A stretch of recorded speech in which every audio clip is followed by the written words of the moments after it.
modern battlefield no longer consists of grand clashes between massive armies on open fields, it now takes shape in the basements and narrow alleys of ruined settlements. On Ukraine's eastern front, particularly in critical nodes such as Toretzk and Pokrovsk, what is unfolding represents the ultimate stage of infantry warfare. Here, the objective is not merely to capture a single building, it is to completely destroy the enemy's capacity to shelter and sustain logistical resistance. For a soldier waiting in front of a basement door, seconds can condense an entire training period that sometimes spans months. These scenes starkly reveal how Russia's deep, layered defensive strategy has turned into deadly traps within bunkers, and how Ukrainian special operations units employ dynamic methods to shatter this static defense. At this stage of the war, the line between surrender and annihilation is as thin as the pin of a hand grenade or the voice rising from a loudspeaker announcement.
Field data and leaked radio intercepts show that Russian infantry units are increasingly trapped in their static bunker tactic.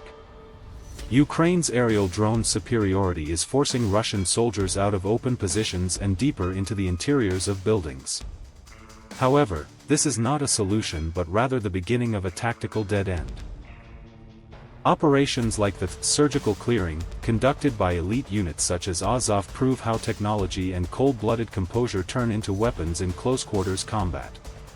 Testimonies from prisoners extracted from basements confirm the coordination breakdowns and logistical disconnects within Russian ranks. Many of them are left waiting in these dark shelters for days, hungry and thirsty, awaiting orders from higher command that never arrive.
On the other hand, the struggle of armored units has also undergone a profound transformation.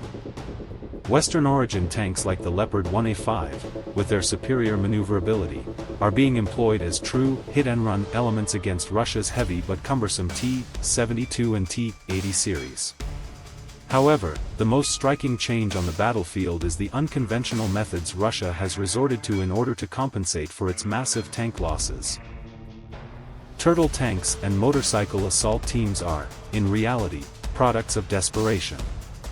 Tanks fitted with tons of additional steel plates to protect against drone strikes lose their mobility and become easy targets for artillery fire. Motorcycle units, meanwhile, turn their speed advantage into a suicidal, unarmored assault mission. In modern military history, it is rare to see an army's logistics become so severely constrained, which only amplifies the effectiveness of asymmetric attacks with each passing day. Another critical point to analyze is that drones are no longer merely attack weapons, they have also become powerful tools of psychological persuasion. Procedures for aerial capture or FPV drones hovering menacingly above bunkers create lasting trauma and a profound sense of helplessness in enemy soldiers. With the involvement of North Korean units on the battlefield, we are witnessing a direct clash between different military cultures and concepts of discipline.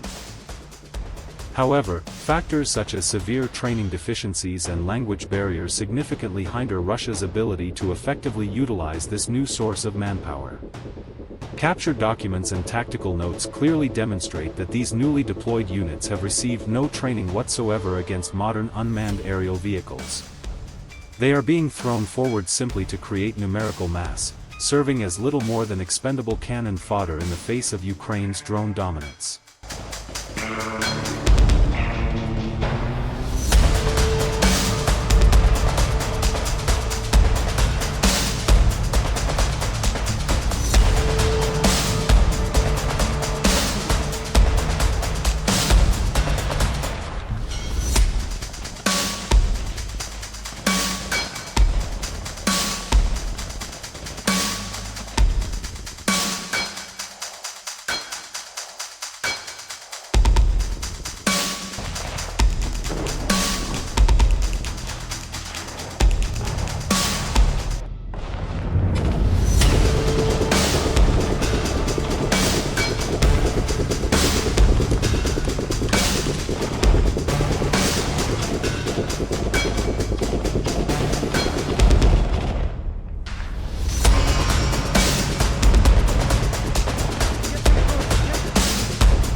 Контрольте, я поможу! Сюди, Андрюха, я закину! Контрольте просто, блядь!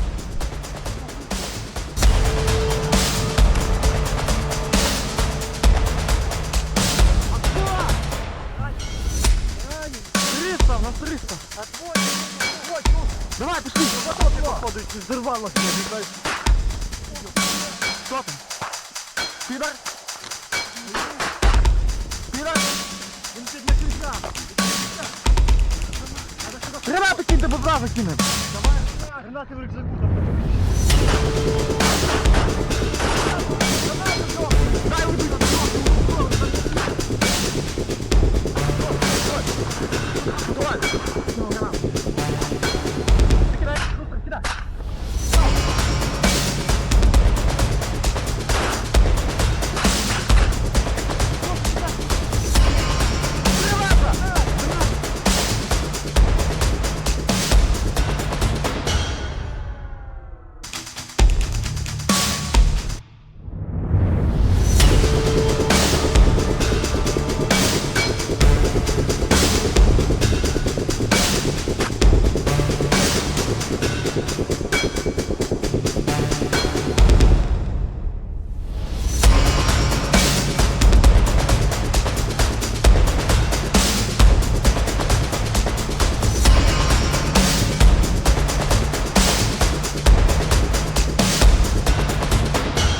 In conclusion, these low-intensity but high-technology clashes on Ukrainian soil are fundamentally reshaping global military doctrines.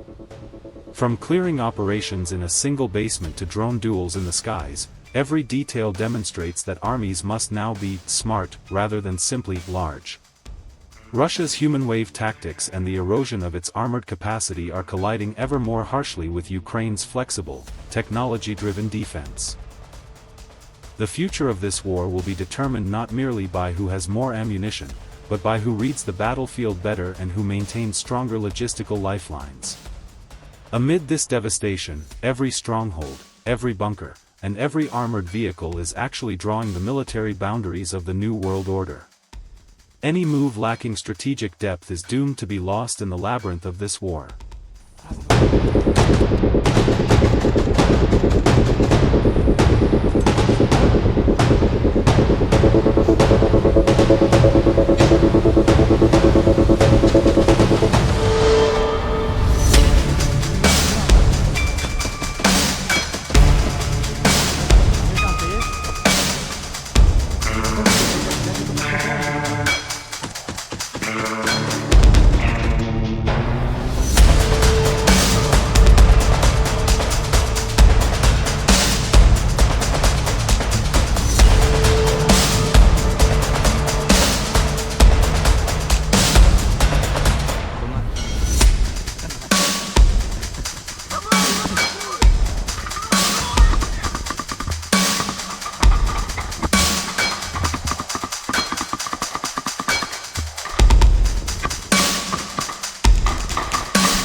This in-depth analysis proves once again that modern warfare is shaped not just by brute force, but by technological intelligence and battlefield experience.